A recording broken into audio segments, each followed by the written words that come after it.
صرف صحیح طریقے سے استعمال کیا جائے تب تو نعمت ہے، لیکن اگر یہ موبائل کا استعمال غلط ہونے لگے، اگر یہ موبائل ضرورت رہے تب تو صحیح ہے، لیکن اگر یہ موبائل عادت بن جائے، اگر یہ موبائل جنون بن جائے، اگر یہ موبائل شوق بن جائے، اور اگر یہ موبائل ہمارے ذہنوں پر غالب آ جائے، تو پھر یہ موبائل نعمت نہیں ہے بلکہ یہ موبائل مصیبت ہے، یہ موبائل ڈینجر ہے، یہ موبائل خطرناک ہے۔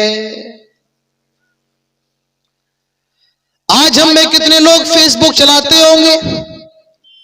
زیادہ تر لوگ فیس بک کا یوز کرتے ہیں، لائک بھی کرتے ہیں، کمنٹس بھی کرتے ہیں، لیکن میرے بھائیو یاد رکھو، فیس بک پر لائک کرنا میں آپ کو منع نہیں کروں گا، لیکن خبردار خبردار کسی فوٹو کو، غلط فوٹو کو لائک نہ کر دینا۔ آپ فیس بک پہ گئے، کوئی ویڈیو نظر آئی جو غیر اخلاقی ویڈیو ہے، میرے بھائی اس کو لائک نہ کر دینا، ورنہ کل قیامت کے روز یہ لائک اور یہ سبسکرائب اور یہ کمنٹس اللہ تبارک و تعالی ان کے ذریعے آپ کو پکڑ نہ لے۔ اللہ تعالیٰ سورۃ الاسراء میں فرماتا ہے وَكُلَّ إِنسَانٍ أَلْزَمْنَاهُ طَائِرَهُ فِي عُنُقِهِ وَنُخْرِجُ لَهُ يَوْمَ الْقِيَامَةِ كِتَابًا يَلْقَاهُ مَنْشُورًا اقْرَأْ كِتَابَكَ كَفَى بِنَفْسِكَ الْيَوْمَ عَلَيْكَ حَسِيبًا۔ اب آؤ ذرا اس کے ترجمے پر غور کرو۔ ہم نے ہر انسان کی اچھائی اور برائی کو اس کے گلے میں لگا دیا ہے، اختیار ہے، چاہے تو اچھی چیز دیکھ لو، چاہے تو بری چیز دیکھ لو، چاہے کوئی اسلامی پوسٹ کو لائک کر دو یا کسی گندی چیز کو لائک کر دو، یہ تمہارے اختیار میں ہے۔ اللہ تعالیٰ فرماتا ہے کہ ہم نے ہر برائی اور ہر انسان کے گلے میں اس کی برائی اور اچھائی کو لگا دیا ہے۔ وَنُخْرِجُ لَهُ يَوْمَ الْقِيَامَةِ كِتَابًا يَلْقَاهُ مَنْشُورًا، اور کل قیامت کے روز ہم انسان کے نامہ اعمال کو اس کے سامنے کھول دیں گے، وہ دیکھے گا کہ کتنے لائکس ہیں، کتنے کمنٹس ہیں، کتنا شیئر ہے۔ اللہ تعالیٰ فرمائے گا اقرا کتابک، آئے میرے بندے آج اپنا نامہ اعمال خود پڑھ لے، کفا بنفسک اليوم علیک حسیبا، آج تو اپنا حساب کرنے کے لیے خود کافی ہے، آج تو اپنا نامہ اعمال دے کر کے اپنا حساب کرنے کے لیے کافی ہے۔ آئے میرے بندے یہ لے اپنا نامہ اعمال اور اپنا حساب کر لے۔ اللہ تعالیٰ نامہ اعمال کھول دے گا۔ آئے فیس بک چلانے والوں، جب تمہاری بک قیامت کے روز کھول دی جائے گی اور تمہارا چہرہ کیسا ہوگا، فیس کیسا ہوگا، وَوُجُوهٌ يَوْمَئِذٍ بَاسِرَةٌ تَظُنُّ أَن يُفْعَلَ بِهَا فَاقِرَةٌ، بہت سے چہرے پریشان ہوں گے، حیران ہوں گے، اور وہ سوچ رہے ہوں گے آج ان کے ساتھ بہت زیادہ سخت معاملہ ہونے والا ہے، تو یہ موبائل کہیں ہمارے چہروں کو نہ بگاڑ دے، کہیں یہ موبائل اور یہ لائک اور یہ سبسکرائبر ہماری آخرت کو برباد نہ کر دے۔ میرے بھائیوں یہ موبائل نعمت بھی ہے اور یہ موبائل آزمائش بھی ہے، ہمیں ضرورت تک کے لیے استعمال کرنا ہے، جتنا کام چل جائے اتنا استعمال کرنا ہے، اس موبائل کو جنون نہیں بنانا ہے، اس موبائل کو شوق نہیں بنانا ہے، اس موبائل کو ہمیں اپنی عادت نہیں بنانا ہے۔ تو یہ موبائل اچھا بھی ہے اور برا بھی ہے، اس موبائل کے اندر فائدہ بھی ہے اور اس موبائل کے اندر نقصان بھی ہے، لیکن اس موبائل کے اندر فائدہ کم ہے اور نقصان بہت زیادہ ہے۔ آپ کہیں گے کہ نقصان زیادہ ہے اس موبائل کے اندر؟ جی ہاں، اس موبائل کے اندر نقصان زیادہ ہے اور فائدہ تھوڑا ہے۔ آج کے تقریر میں آپ کو یہ بتاؤں گا اس موبائل کا نقصان کیا ہے، بس فائدہ کم ہے وہ نہیں بتاؤں گا، بتا دیا میں نے آپ کو کیا فائدہ ہے۔ اب جو میں آگے آپ کو بتانے والا ہوں کان کھول کر کے سن لینا، دلوں کو تھام کر کے. اس موبائل نے ہمارا کتنا نقصان کیا، خاص کر کے مسلمانوں کا کتنا نقصان کیا، وہ انشاءاللہ میں آپ کو بتاؤں گا. اس موبائل کا پہلا نقصان، یہ موبائل کتنا ہانی کارک ہے، ڈینجر ہے. سنو، اس موبائل نے جہاں ہماری بہت سی چیزوں کو برباد کیا، اس موبائل نے ہمارے اخلاص کو بھی برباد کر دیا. اب آپ کہیں گے مولانا صاحب یہ اخلاص کیا ہوتا ہے، یہ کون سی چڑیا کا نام ہے؟ میرے بھائیوں یاد رکھو، جسم کے اندر سب سے اہم چیز انسان کی روح ہوتی ہے. اگر اس جسم سے روح نکل جائے تو اس جسم کا کوئی معنی نہیں ہے. جسم کے اندر سب سے اہم روح ہوتی ہے، اگر روح نکل جائے تو جسم سڑنا شروع ہو جاتا ہے. اگر جسم کے اندر روح نہ ہو تو جسم بیکار ہو جاتا ہے. اسی طریقے سے عبادت کی بھی ایک روح ہوتی ہے، اور وہ روح ہوتی ہے اخلاص، یعنی آدمی عمل عبادت صرف اللہ تعالیٰ کے لیے کرے. لیکن آج اس موبائل نے ہمارے اخلاص کو ختم کر دیا ہے. آج ہماری عبادت کی روح اخلاص کا جنازہ نکال دیا ہے. ہم مسلمانوں کا سب سے بڑا نقصان ہوا ہے، اس موبائل نے ہماری نیتوں کو برباد کر دیا، ہمارے اخلاص کو بگاڑ دیا، ہماری نیتوں کا جنازہ نکال دیا. اور ایسا جنازہ نکالا، ایسا جنازہ نکالا. آؤ میں آپ کو بتاؤں، آج ایک آدمی فجر کی نماز میں اٹھتا ہے، فجر کی نماز میں اٹھا، اس نے وضو کیا، وضو کرنے کے بعد چہرہ ٹوپی لگائی، رات کے 4 بجے وہ تہجد کی نماز پڑھنے والا ہے.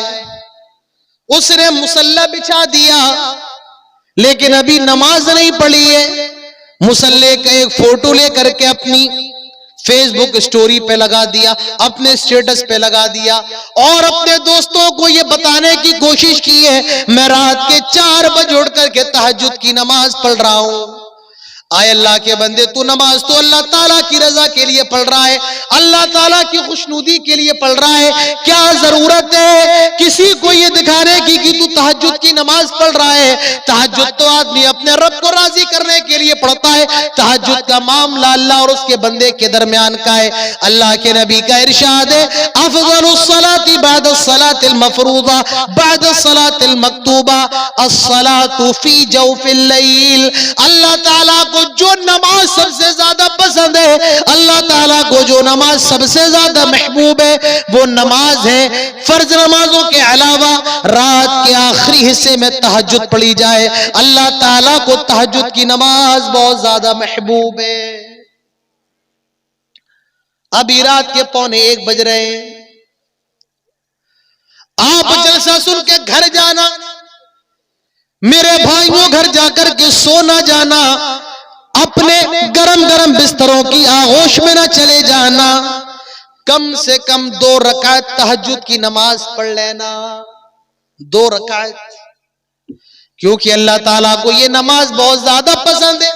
اور یہ موسم بھی سردی کا موسم ہے. حضرت عمر کہا کرتے تھے، الشتا غنیمت العابدین، سردی کا موسم تو عبادت کرنے والوں کے لیے سب سے گولڈن موقع ہے، سب سے گولڈن چانس ہے، کیونکہ اس میں راتیں لمبی ہو جاتی ہیں اور دن چھوٹے ہو جاتے ہیں. جن کو روزہ رکھنا وہ دن کے اندر روزہ رکھے، پیاس بھی نہیں لگے گی، بھوک بھی کم لگتی ہے، اور رات میں تہجد کی نماز پڑھے. اور وہ آدمی کتنا بد نصیب ہے، کتنا بد نصیب ہے، کتنا بد نصیب ہے جو سردیوں کا موسم پانے کے بعد بھی رات میں تہجد کی نماز نہ پڑھ سکے. میرے بھائیوں، تہجد کی نماز کی پابندی کیا کرو. ہم دن بھر اللہ تعالیٰ سے مانگتے دعائیں کرتے ہیں، اللہ تعالیٰ بندوں کی سنتا ہے، لیکن جو رات کا آخری وقت ہوتا ہے اللہ تعالیٰ بندوں کی اور زیادہ سنتا ہے. اللہ کے نبی فرماتے ہیں رات کے آخری وقت میں اللہ تعالیٰ آسمان دنیا پر آ جاتا ہے اور اعلان کرتا ہے، کہتا ہے کون ہے جو مجھ سے مانگے میں اس کو دے دوں. دوں, کون ہے جو مجھ سے مغفرت طلب کرے میں معاف کر دوں, کون ہے جو مجھ سے بیٹا مانگے میں بیٹا دے دوں, کون ہے جو مجھ سے بیٹی مانگے میں بیٹی دے دوں. اوہ لوگوں, اللہ تعالیٰ تو تہجد کے وقت میں پکار رہا ہے, تم ایک خواب خرگوش میں سوئے ہوئے ہو, اپنے گرم گرم کمبلوں میں آرام کی نیند لے رہے ہو. تو میرے بھائیو, تہجد کا معاملہ بندے اور اس کے رب کے درمیان ہے. کیا ضرورت ہے مصلی کا فوٹو کھینچنے کی اور یہ بتانے کی کہ میں نے تہجد کی نماز پڑھی ہے؟ یاد رکھو, آدمی نماز خالص اللہ تعالیٰ کے لیے پڑھے, اور اگر آدمی دکھانے کے لیے نماز پڑھتا ہے, اس کی نماز اللہ تعالیٰ کی نظر میں کوئی اوقات نہیں رکھتی ہے, کوئی حیثیت نہیں رکھتی ہے. اللہ تعالیٰ کے لیے جو بھی عمل دکھاوے کے ساتھ کیا جائے, اللہ تعالیٰ کی نظر میں اس کی کوئی ویلیو نہیں ہے, اس کی کوئی بھی اللہ کی نظر میں اوقات نہیں ہے. ابھی جب میں عربی کے اندر خطبہ پڑھ رہا تھا تو میں نے ایک سورت پڑھی تھی, قرآن کے 30ویں پارے کی سورت ہے, سورۃ الماعون. کیا کہا گیا اس سورت کے اندر؟ بچے کو یاد ہوگی, ارأیت الذی یکذب بالدین فذلک الذی یدعو الیتیم ولا یحض علی طعام المسکین فویل للمصلین. اور ویل ہے نمازیوں کے لیے. پھر اس کا ترجمہ غور سے سن لو. ویل کا مطلب ہوتا ہے جہنم. پھر سنو, ویل کا مطلب جہنم ہوتا ہے. فویل للمصلین, ویل ہے جہنم ہے نمازیوں کے لیے, یعنی نماز پڑھنے والا جہنم کے اندر جائے گا. آپ کہیں گے مولانا صاحب نماز پڑھنے والا جہنم کے اندر؟ ارے آدمی نماز پڑھتا ہی اس لیے وہ جنت کے اندر چلا جائے, نماز پڑھنے والا جہنم کے اندر کیسے جائے گا؟ جی ہاں, لابا کے لوگوں یاد رکھو, نماز پڑھنے والا بھی جہنم کے اندر جائے گا. لیکن کون سی نماز پڑھنے والا؟ اس کے فوراً بعد والی آیت میں بتا دیا گیا. کیا؟ فویل للمصلین الذین هم عن صلاتهم ساہون. وہ نمازی جو نماز تو پڑھتا ہے لیکن وقت پر نہیں, غفلت کے ساتھ. ظہر کی پڑھ لی تو عصر کی چھوڑ دی, عصر کی پڑھ لی تو مغرب کی چھوڑ دی, عشاء کی پڑھ لی فجر کی چھوڑ دی. نماز تو پڑھتے ہیں لیکن جمعے کی اس کے علاوہ کوئی نماز نہیں. اللہ تعالیٰ قرآن میں صاف اعلان کر رہا ہے, الذین هم فی صلاتهم الذین هم عن صلاتهم ساہون. جو اپنی نماز میں غفلت برتتا ہے وہ فویل للمصلین, ایسے نمازی کے لیے جہنم ہے. فویل للمصلین الذین هم عن صلاتهم ساہون الذین هم یراؤون. اور ایسے نمازیوں کے لیے بھی جہنم ہے جو دکھاوے کے لیے نماز پڑھتے ہیں. آئے واٹس ایپ پر, آئے انسٹاگرام پر نمازوں کی ریلز بنانے والے بے حیا ہو, آئے فیس بک پر ریلز بنا کر کے نمازوں کی اور اس کو شیئر کرنے والوں اور اس کو عام کرنے والوں, یاد رکھو تمہارے لیے جہنم تیار ہے اور وہ تمہارا انتظار کر رہی ہے. اگر تمہارا مقصد دکھاوا ہے, اگر تمہارا مقصد ویوز حاصل کرنا ہے, اگر تمہارا مقصد لائک حاصل کرنا ہے تو یاد رکھو دنیا میں تمہیں لائک تو مل جائیں گے, دنیا میں تمہیں کمنٹس تو مل جائیں گے, لیکن اللہ کی یہاں تمہارے عمل کا کوئی بدلہ نہیں ہے. تمہارے لیے صرف اور صرف جہنم ہے, کیونکہ اللہ تعالیٰ نے اعلان کر دیا جو آدمی دکھاوے کے لیے نماز پڑھے گا ایسے شخص کے لیے جہنم ہے. تو میرے بھائیوں, جو بھی عمل کرو اللہ تعالیٰ کی رضا کے لیے. کتنے لوگ آپ کو یوٹیوب پہ مل جائیں گے, فیس بک پر مل جائیں گے, لائیو قرآن پڑھتے ہوئے. قرآن ہے نا, اب یہ قرآن کھول کے بیٹھے ہیں, اب پڑھ رہے ہیں قرآن کے اندر. وَيَجْعَلُونَ لِلَّهِ مَا يَكْرَهُونَ. کیوں بھائی, کیا ضرورت ہے پڑھنے کی لائیو آ کر کے؟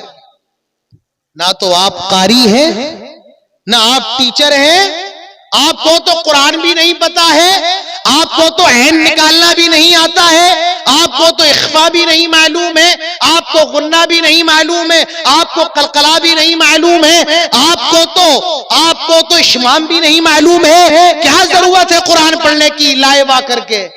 کہیں گے مولانا صاحب تاکہ لوگ ہمیں دیکھ کر کے پڑھنے لگے اور ہم تھوڑے سے مشہور بھی ہو جائیں، لوگ ہمیں جاننے لگے۔ یاد رکھیے اگر کسی کا مقصد یہ ہے کہ وہ مشہور ہو جائے، اللہ کی یہاں اس کی کوئی بھی اوقات اور کوئی بھی اس کے عمل کی حیثیت نہیں۔ آپ قرآن پڑھیے، قرآن ثواب کا کام ہے، لیکن اللہ کی رضا کے لیے، دکھانے کے لیے نہیں۔ ارے قرآن تو اتنے ثواب کا کام ہے، اللہ کے نبی صلی اللہ علیہ وسلم فرماتے ہیں من قرأ حرفا من کتاب اللہ، جو آدمی قرآن کا ایک حرف بھی پڑھتا ہے اس کے لیے 10 نیکیاں ہیں، اور اس کے لیے ایک نیکی ہے اور ایک نیکی 10 نیکیوں کے برابر ہے۔ وَلَا أَقُولُ أَلِفْ لَامْ مِيمْ حَرْفٌ وَلَكِنْ أَلِفٌ حَرْفٌ وَلَامٌ حَرْفٌ وَمِيمٌ حَرْفٌ۔ اللہ کے نبی فرماتے ہیں میں یہ نہیں کہتا ہوں کہ الف لام میم ایک حرف ہے، بلکہ الف ایک حرف ہے، لام ایک حرف ہے اور میم ایک حرف ہے۔ یعنی اگر کوئی آدمی الف لام میم پڑھتا ہے تو اس کو 10 نیکی نہیں بلکہ 30 نیکیاں ملتی ہیں۔ الف کی 10 نیکی، لام کی 10 نیکی اور میم کی 10 نیکی۔ اگر کوئی آدمی ذالک پڑھے 30 نیکی، زال کی 10 نیکی، لام کی 10 نیکی، کاف کی 10 نیکی۔ ارے قرآن پڑھنے کا ثواب تو اتنا زیادہ ہے، لیکن اگر کوئی دکھانے کے لیے قرآن پڑھتا ہے، یاد رکھو اللہ تعالیٰ کی نظر میں اس کے قرآن پڑھنے کا کوئی ثواب نہیں ہے، 0/0۔ اللہ تعالیٰ اسے کچھ بھی بدلہ نہیں دے گا۔ آؤ ایک حدیث اور سناؤں، سورہ نسائی۔ اللہ کے نبی کے پاس ایک آدمی آیا، حضرت ابو امامہ باہری رضی اللہ عنہ فرماتے ہیں ایک آدمی اللہ کے نبی صلی اللہ علیہ وسلم کے پاس آیا اور کہنے لگا اے اللہ کے نبی میں جہاد میں جانا چاہتا ہوں۔ بالکل حدیث پر غور کریے گا۔ اے اللہ کے نبی میں جہاد پر جانا چاہتا ہوں اور میں یہ چاہتا ہوں کہ اللہ تعالیٰ مجھ سے راضی ہو جائے اور میں لوگوں کے درمیان تھوڑا سا مشہور بھی ہو جاؤں۔ آپ نے اس کی نیت دیکھی کیا ہے؟ اس صحابی کی کیا نیت ہے کہ میں اللہ کی رضا بھی حاصل کر لوں اور جب میں جہاد میں جاؤں تو میرا نام بھی ہو جائے کہ فلاں صاحب کتنے بہادر ہیں۔ اے اللہ کے نبی یہ میری 2 نیتیں ہیں، کیا مجھے کچھ ثواب ملے گا؟ اللہ کے نبی نے ایک جملہ کہا چھوٹا سا، کیا؟ آپ نے فرمایا لا شیء، کچھ نہیں تیرے لیے، نو نتھنگ، لا شیء، کچھ نہیں ہے تیرے لیے، کچھ نہیں ہے۔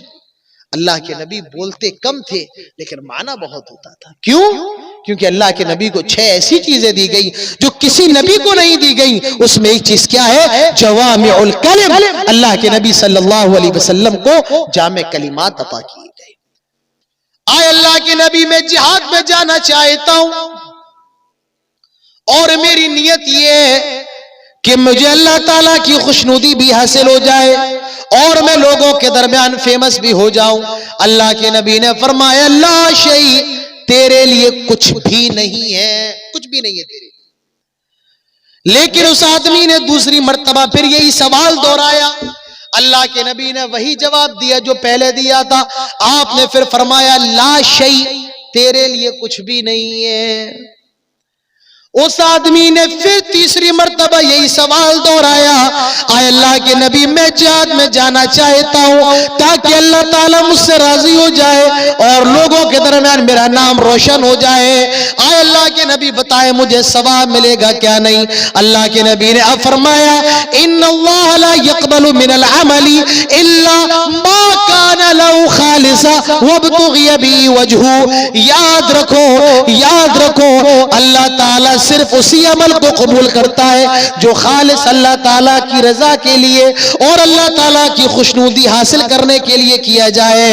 اگر اس میں ملاوٹ آ جائے، ریا آ جائے، دکھاوا آ جائے، اللہ تعالیٰ اس عمل کو قبول نہیں کرتا ہے۔ اللہ تعالیٰ وہی عمل قبول کرے گا جس کے اندر دکھاوا نہ ہو، ریا نہ ہو، شہرت نہ ہو، فیمس ہونے کی للک اور لپک نہ ہو۔ آج ہمارے یہاں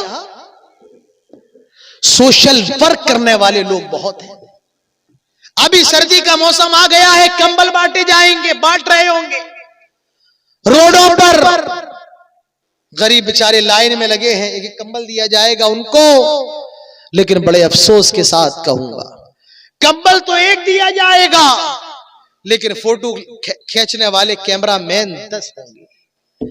کمبل ایک دیا جائے گا, ویڈیو بنانے والے 10 ہوں گے.